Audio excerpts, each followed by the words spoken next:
அஸ்ஸலாமு அலைக்கும். இந்த வருஷம் பார்த்தீங்கன்னா என் லைஃப்பில் நான் நினச்சி பார்க்காத அளவுக்கு எனக்கு ஒரு டேர்னிங் பாயிண்ட் அமைஞ்சது.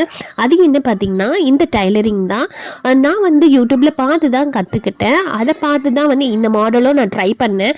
சும்மா பிள்ளைங்களுக்கு வரைக்கும் தான் ஸ்டிச் பண்ணி போட்டுட்டு இருந்தேன். இது வந்து இந்த அளவுக்கு ட்ரெண்ட் ஆகும்னு நினச்சே நான் பார்க்கல.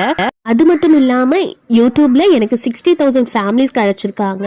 இன்ஸ்டாகிராம்லேயும் வந்து 10,000 ஃப்ரெண்ட்ஸ் அண்ட் ஃபேமிலிஸ் கிடச்சிருக்காங்க. அல்ஹம்துலில்லாஹ். ஃபர்ஸ்ட் டைம் வந்து நான் ஆர்டர் எடுக்கவே கொஞ்சம் பயமாக தான் இருந்தது. நம்ம எப்படி ஸ்டிச் பண்ணி கொடுக்க போகிறோம், எப்படி டெலிவரி பண்ணணும், எதுவுமே எனக்கு நாலேஜ்லாம் இல்லாமல் இருந்தது. சரி ஃபர்ஸ்ட் 1-2 எடுத்து பார்க்கலாமே தான் நான் எடுத்து பார்த்தேன். அதுக்கப்புறம் நல்ல ரிவ்யூஸும் வர ஆரம்பிச்சு, ஒரு அளவுக்கு நிறைய ஆர்டர்ஸும் வர ஆரம்பிச்சிருச்சு. என்னோட ஷெடியூலை பொறுத்து தான் நான் வந்து ஆர்டர்ஸை இப்போ எடுக்கிறது. என்னால் இந்த அளவுக்கு முடிஞ்சிருக்குன்னா அது உங்களோட சப்போர்ட் இல்லாமல் இந்த அளவுக்கு எனக்கு சாத்தியமே இல்லை. இந்த மாதிரி உங்களாலேயும் முடியும். உங்களுக்கு பிடிச்ச விஷயத்தையும் உங்களுக்கு தெரிஞ்ச விஷயத்தையும் நீங்களும் ட்ரை பண்ணுங்க.